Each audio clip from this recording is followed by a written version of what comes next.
Hi everyone, welcome back to another video here at the Academy. Well, obviously we are not in the Academy, so we're on the second tee here at Chesfield.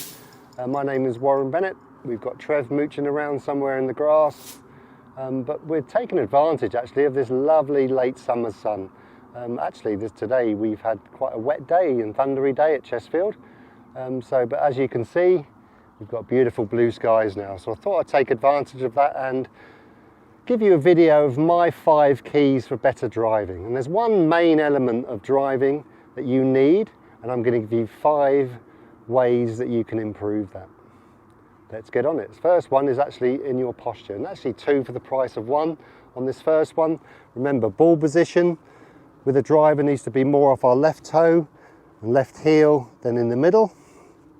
So let's get it up the front and right shoulder down. So what you want to do in driving, you want to encourage a spine tilt. Spine tilt means you have your spine at impact tilted away from the ball. So if I draw a line in my belly button to the bottom of my neck, you'll be able to see a line that's tilted back. What you don't want is the line straight and have having your spine tilt too level coming in with the driver. So we're going to have that built in slightly to our posture. So drop your shoulder down, take your grip, really feel like you're going to launch one that's going to help with the hit up, and let's go. Oh, not bad for a day in the shop.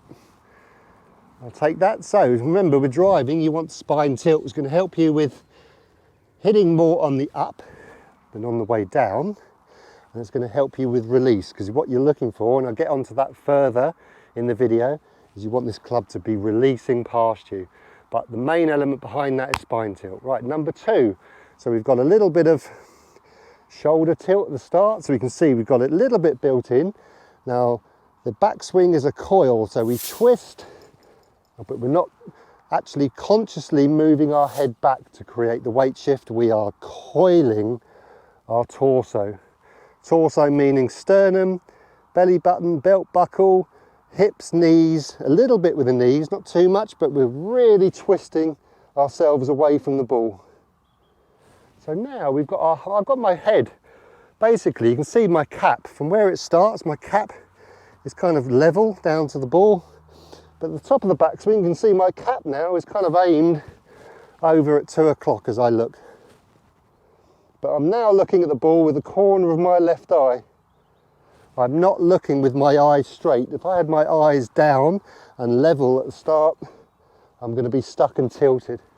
So really allow, you can see the best players back in the day, Woods, Faldo, Hogan, Nicholas, they all started their swing with a little move of their head, and that's allowing them to coil. Don't have to do it as much as that. I would say just allow this coil of this belly button, torso, to push your head back. And obviously it's only for a split second at the top of the backswing, but you're looking more over onto your left eye. Right, let's try one of those. Really feel a bit of coil. Don't have to sway back. Let's let one go. So nice. Left, right shoulder low at address, and let's coil away. Wasn't my best. Bit flicky, but I'll take it. Okay, let's get on to number 3. We've got a little bit of posture work with our right shoulder. We've got a coil back now. At the top of this backswing, we want to keep our head back behind the ball, but allow our bottom half to move forward. So we're creating a little bit of separation. So we're allowing, because we've now coiled behind the ball, we're allowing our top half to stay back behind, allowing a little bit of shift with our legs forward, and that allows these arms to drop in the slot. Because remember what you're looking for these arms now to drop in the slot so you can let go and release. And what does that, remember, just rewinding it all back, is the main element is this coil behind the ball. So you've got this little bit of spine tilt built in, and now you can just keep it there whilst maintaining a little bit of drive with the bottom half, so you can feel like there's a bit of lateral shift, but you're definitely keeping your head behind the ball. What you don't want to do is have a lateral shift with your top half. Okay, let's keep behind the ball. Number 1, shoulder back down. Number 2, a little bit of coil, and let's keep back behind the ball and let it go. That one's better. I'll hit that one right out the middle. I know this is a little bit of swing by numbers, but we're breaking it down for you to flow it up. And I'm going to give you at the end my order of importance, what I think could be the most important areas to focus on for the driving, because let's face it, you can't think of 5 things when you swing. So I'm going to give you at the end what I think is my most important 2 ingredients out of these 5. Okay, let's get on to number 4. So we've done the first 3, now we're going to set ourselves up for the release into impact. So posture, coil, we're staying back, allowing our legs to drive, but we're staying back behind the ball. Now we're ready to strike and release this club whilst you're keeping your head behind the ball still. So you're really staying back, and as you can see, impact is probably a little bit exaggerated. Our spine is behind. You don't want to achieve a spine tilt that's forward and then you're having to lean back. So we're keeping back behind the ball and we're slingshotting our arms through. So you can't stop most of it, but you've got to be in the position, remember, of this spine tilt to allow your arms and hands to slingshot past. So you're in this position now, back behind, you've got your weight moving forward with your bottom half, and you can slingshot this arms and hands and club through there. As you can see, it's probably a little bit exaggerated, especially exaggerated for people who hook it, because remember, there's different types of release. What we're working on here is the person that's probably a little bit quick with their shoulders, but we're allowing to stay back and release it. But you'd rather be that side of the fence for a driver than someone who's across, steep and down. Absolutely terrible for a driver of the golf ball, because we've got 9.5 driver I've got here. If I hit 100 balls and started hitting down and across, I'm going to start hitting very low shots, slicing, smothers to the left, because I'm now de-lofting this club and sending it into the ground. Or I'm going to be very clever and stop doing that, and I'm going to back away, open the club face up and hit a very high, weak shot to the right. So we want to be trying to feel the opposite of that. And the opposite of that is getting yourself in the position behind the ball and slingshotting, which basically get this angle, which is natural, and we're going to slingshot our club and arms through. So it's really pushing through. Every elite golfer, or everyone who's very competent at driving the ball, has this position halfway through where their arms are just slingshotted and push through. So we're not actively pushing it through. There's a letting go and releasing. So halfway through our follow through, we really keep pretty much staying back with our head where it was. There's obviously a little tiny bit of momentum on the way through, but we're really allowing weight shift, because remember, we're pushing through at the top of our backswing, keeping back, carrying it on and slinging this club past us. Okay, let's give that a go, and then afterwards, and after the shot, I'll slow this swing down to show you kind of what this slingshot of this club is doing, because remember, I'm staying back behind it with my head and allows my arms and hands to come past me. Okay, let's give it a go.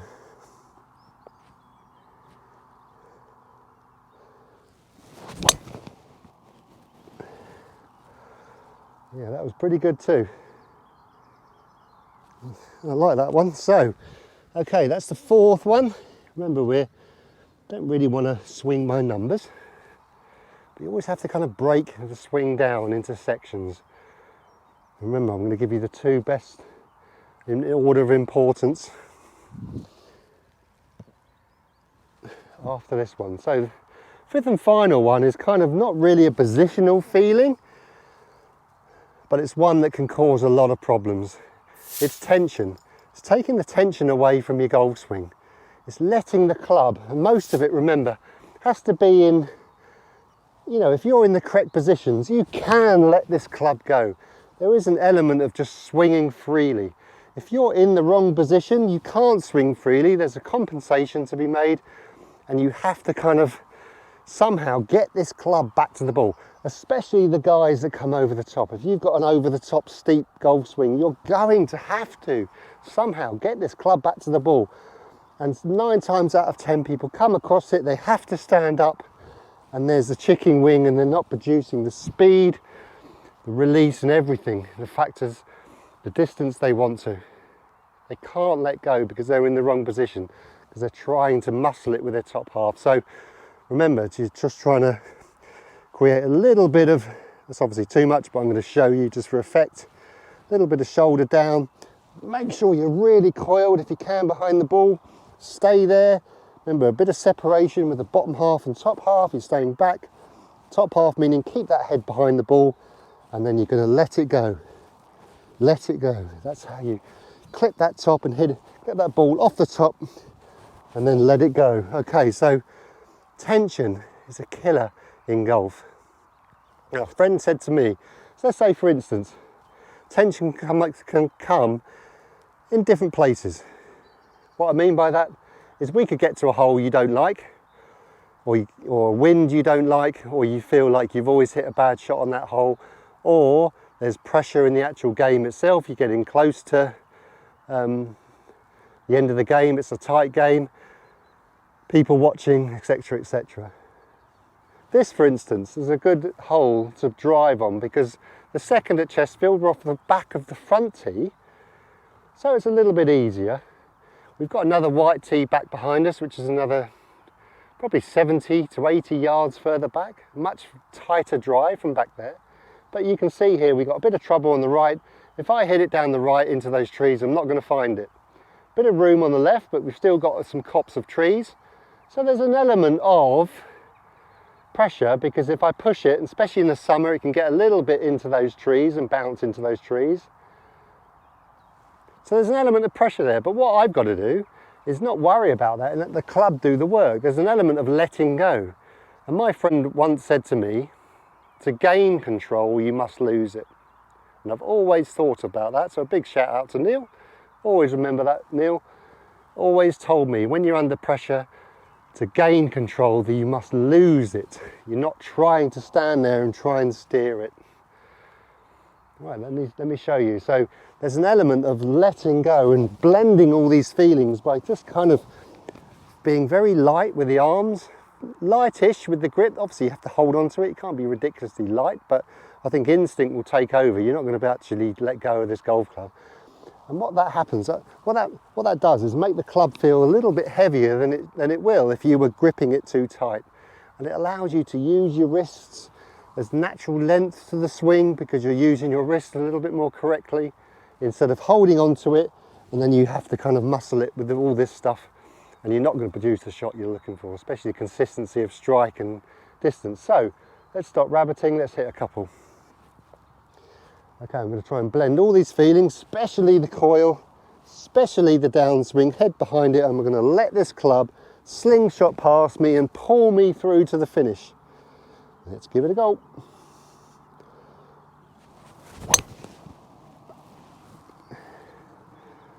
Okay, I kind of changed my swing. You might have seen the video where I changed my swing. I feel very hard to kind of draw it now, because I worked on release, and for me the release felt body.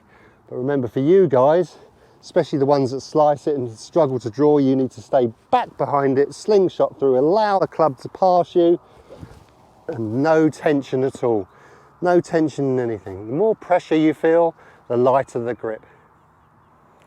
To say that again, the more pressure you feel, actually the lighter the grip. You get a lack of tension in your hands, it's going to feel much looser in your arms, and then you're going to be able to achieve a more repeatable swing. And the swing is the most important. Remember, it's a swing. It's not a hit or a muscle here. Let me just hit one more to finish off. Definitely going to feel like a coil, and definitely going to feel like head back. Oh, what I was going to say, wasn't I? On the two most important ingredients in order of importance.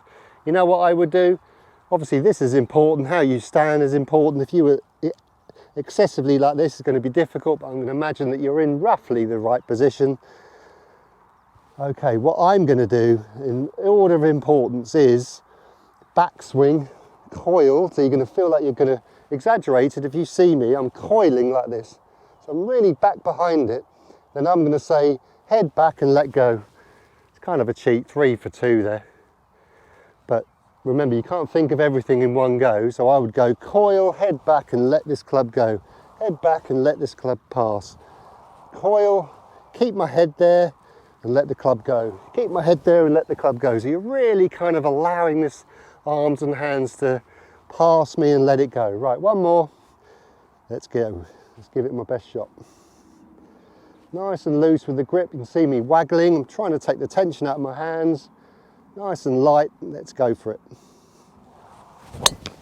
Ooh, that was the best one. At least I got a bit of draw on that, which proves I got it a little bit releasey. Folks, thanks very much for joining me. Really appreciate everyone's support. Really appreciate everyone's likes and comments and subscribes. I'll do my best to get the videos out to you twice a week. If this weather continues, well, it's going to be easy. So I'm going to do a lot of videos as much as I can outside. I'm going to change it a little bit in terms of, might do some more playing. Got a few ideas of playing like I took on with Josh. There's a couple of people who'd like to take me on. So that'd be good fun. Really enjoyed doing that. So yeah, so the more I can do it outside here, the more kind of elements I can give you about playing. But I would love to hear from you what elements you would like me to talk about in terms of pitching, playing, certain shots you have trouble with. You know, like I think the next one I'm going to be doing is fairway woods and hybrids and stuff like that. So I'm just going to put my thinking head on and I'll get as much content out to you as possible. So from a very sunny Chesterfield, I'll bid you farewell. Good luck and I'll see you on the next one. Cheerio.